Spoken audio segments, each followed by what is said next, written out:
నమస్తే ఫ్రెండ్స్, నేను మీ Shravani. Welcome back to Shravani's kitchen.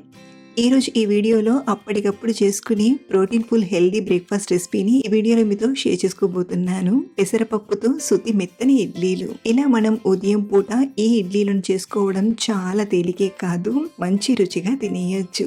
అంతేకాదు ఈ ఇడ్లీలను మంచి రుచిగా తినడానికి కమ్మని చట్నీని కూడా చూపిస్తున్నాను. ఈ చట్నీతో 2 ఇడ్లీలను ఎక్కువే తినేస్తారు. మరి ఎంతో రుచిగా హెల్దీగా ఇన్స్టెంట్ గా చేసుకుని ఈ బ్రేక్ఫాస్ట్ రెసిపీని ఎలా చేయాలో ఇప్పుడు చూద్దాం రండి. ముందుగా 1 కప్పు పెసరపప్పును తీసుకోండి. వెయిట్ వైజ్ 200 గ్రాముల వరకు ఉంటుంది. ఇలా తీసుకున్న పెసరపప్పుని 2-3 సార్లు బాగా కడిగి 3 గంటలు నానబెట్టండి. అదే మనం ఉదయం బ్రేక్ఫాస్ట్ లోకి చేస్తున్నట్లయితే పప్పుని రాత్రంతా నానబెట్టొచ్చు. ఇక్కడ నేను ఒక 3 గంటల ముందు పప్పుని కడిగి నానబెట్టాను. చూడండి, పప్పు కూడా చక్కగా నానింది కదా. ఇప్పుడు ఈ పప్పుని మరొకసారి బాగా కడిగి నీళ్ళన్నీ వంపేసి మిక్సీ గిన్నెలోకి తీసుకుందాం.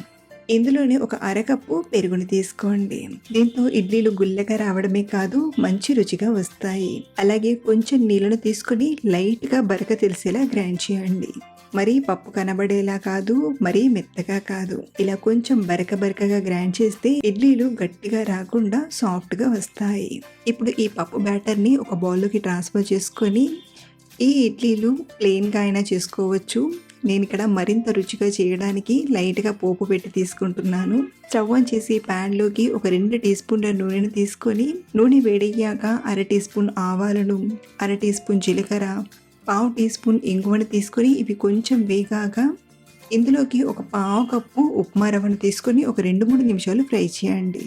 ఉప్మా రవ్వ వేయకుండా అయినా చేయొచ్చు, బట్ వేస్తే ఇడ్లీ టెక్చర్ అనేది ఇంకా బాగా వస్తుంది. ఇలా ఒక 2-3 నిమిషాలు ఫ్రై చేశాక స్టవ్ ఆఫ్ చేసే ముందు ఒక 1/2 టీ స్పూన్ పసుపుని తీసుకుని ఒకసారి అంతా కలిసేలా బాగా కలిపి స్టవ్ ఆఫ్ చేసేయండి. సో ఇలా రెడీ చేసిన ఈ పోపుని పెసరపప్పులోకి తీసుకోండి.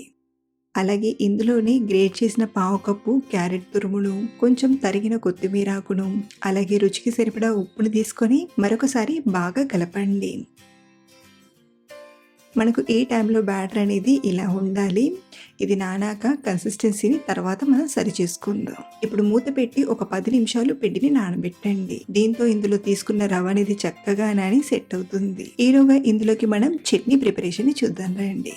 మళ్ళీ స్టవ్ ఆన్ చేసి ప్యాన్ లోకి ఒక 2-3 టీ స్పూన్ల నూనెను తీసుకొని నూనె వేడయ్యాక ఇందులోకి ఒక 2 టేబుల్ స్పూన్ల పల్లీలను, 1 టేబుల్ స్పూన్ మినపప్పును తీసుకొని మీడియం మంట పైన ఇవి కొంచెం ఎర్రగా అయ్యేంత వరకు ఫ్రై చేయండి.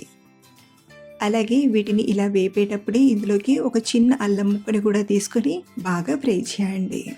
ఇవి ఇలా చక్కగా వేగాక ఒక గిన్నెలోకి తీసుకొని పక్కన పెట్టి మళ్ళీ ఇదే ప్యాన్లోకి 1 కప్పు టమాటా ముక్కల్ని తీసుకోండి. ఇక్కడ నేను ఒక 3 టమాటాలని కట్ చేసి తీసుకున్నాను. ఇందులోనే పొట్టుబోలు చేసిన 7-8 వెల్లుల్లిపాయల్ని, చిన్న చింతపండు రెబ్బను, అలాగే కొద్దిగా కరివేపాకును, రుచికి సరిపడా ఉప్పుని, 1 టీ స్పూన్ కారం తీసుకొని ఒకసారి కలిపి మూత పెట్టి ఒక 2-3 నిమిషాలు మగ్గబెట్టామంటే టమాటా ముక్కలు అనేవి సాఫ్ట్ అవుతాయి. మళ్ళీ ఇక్కడ నేను 3 నిమిషాల తర్వాత చూపిస్తున్నాను. మరి మనం టమాటాను ఎక్కువ ఉడకబెట్టాల్సిన అవసరం లేదు, కొంచెం ఇలా సాఫ్ట్ అయితే సరిపోతుంది. ఇప్పుడు స్టవ్ ఆఫ్ చేసేసి ఇది కొంచెం చల్లారేంత వరకు పక్కన ఉంచండి. ఇప్పుడు చట్నీని గ్రైండ్ చేయడానికి మిక్సీ గిన్నెలోకి పల్లీలు, పప్పు దినుసులను తీసుకొని వీటితో పాటు ఇందులోకి ఒక 1/2 టీ స్పూన్ జీలకర్రను కూడా తీసుకొని గ్రైండ్ చేయండి. ముందుగా వీటిని ఇలా ఒకసారి గ్రైండ్ చేశాక ఇందులోకి మనం ఉడకబెట్టిన టమాటాను మొత్తం తీసుకోండి. అలాగే వీటితో పాటు కొంచెం నీళ్ళను కూడా తీసుకొని చట్నీని మెత్తగా ఇలా గ్రైండ్ చేసి తీసుకోవాలి. ఇప్పుడు దీన్ని ఒక గిన్నెలోకి ట్రాన్స్ఫర్ చేసి పోపుని పెట్టి తీసుకుందాం. ఇక్కడ నేను పోపు కోసం ఒక 3 టీ స్పూన్ల ఆయిల్లో ఆవాలు, జీలకర్ర, కరివేపాకు, ఇంగువ, ఎండుమిరపకాయ వేసి ఫ్రై చేసి తీసుకున్నాను.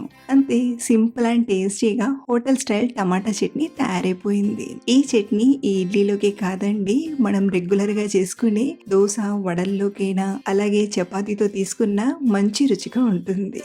సో సింపుల్ వేలో టేస్టీగా చట్నీని ఎలా చేయాలో చూసాం కదా.